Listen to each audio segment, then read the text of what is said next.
परमात्मा जीवों को दुखों से निकालने के लिए समय समय पर संतों को धरती पर भेजा करते हैं। नमस्कार, रेवटी लाइव में आपके साथ मैं हूं सिमरन कौर।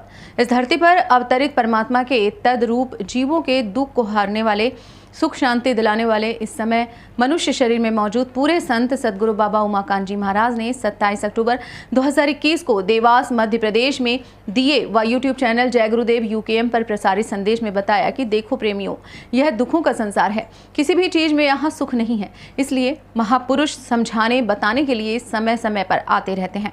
आज पूजा पाठ करते हुए भी आदमी को सुख शांति क्यों नहीं मिल पा रहा?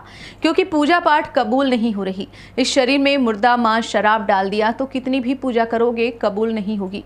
तो दुखों से बचने का रास्ता संत ही बताते हैं। आप भी सुनिए पूज्य महाराज जी के ये अनमोल वचन। तो सच पूछो तो कोई सुखी है ही नहीं, क्योंकि सुख नाम के तो यहाँ कोई चीज़ है ही नहीं। ये तो दुखों का संसार है। अब यहाँ हाथ उठवाया जाए कि ये बताओ कि 6 महीने के अंदर किसी के यहाँ बीमारी तो नहीं आई, कोई बीमार तो नहीं हुआ, तो हाथ नहीं उठाओगे।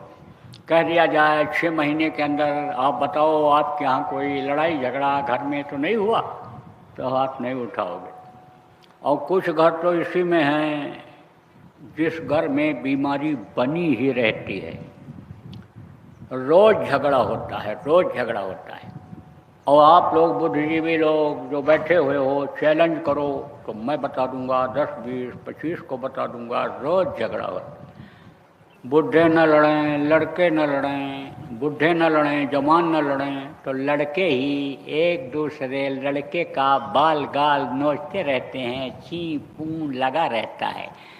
तो प्रेमियों, ये दुखों का संसार है। यहाँ सुख नाम की कोई चीज़ है ही नहीं, किसी भी चीज़ में सुख नहीं है। देखो प्रेमियों, खाने के बाद आदमी भूल जाता है क्या खाए थे, सोने के बाद आदमी को कुछ होश नहीं रहता है कि क्या खाए थे।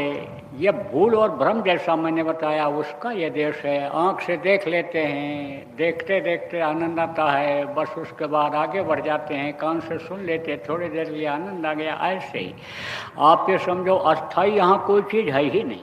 ये परिवर्तनशील संसार है, यहाँ बदलाव होता रहता है। इसीलिए महापुरुष भी समय समय पर आते रहते हैं समझाने के लिए, बताने के लिए। जैसी ज़रूरत होती है शक्तियों की, उतनी शक्ति ले करके दे करके वो मालिक भेजता है। जैसे त्रेता में राम समझो कि आए थे 12 कला लेकर के। ज़रूरत पड़ी जब अत्याचार, पापाचार, दुराचार जब ज़्यादा बढ़ा, तब कृष्ण को 16 कला दे करके उन्होंने भेजा।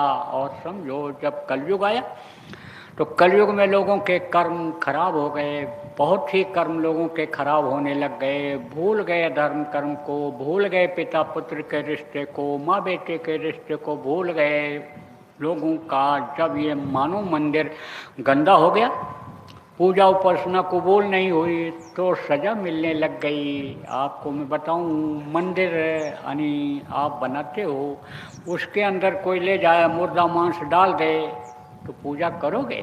नहीं करोगे, कहोगे जगह गंदी हो गई। ऐसे जब उसने मानव मंदिर ये दिया और कहा कि इसी में जाओ दर्शन होगा तुमको, दया किया उसने, माँ के पेट से बाहर निकाल दिया। अब इसके अंदर मुर्दा मांस यानी आपने डाल दिया तो कितनी भी पूजा करोगे कबूल नहीं होगा।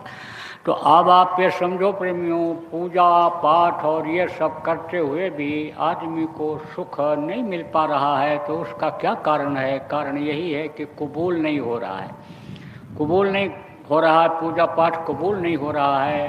तो ये समझो कि ये है यानी एक तरह से दुखों का संसार बन गया। और आप ये समझो कि इस दुख के संसार से निकलने के लिए यानी रास्ता है। और उस रास्ते को कौन बताता है? जो समय समय पर संत के रूप में इस धरती पर आते हैं, आते रहे हैं।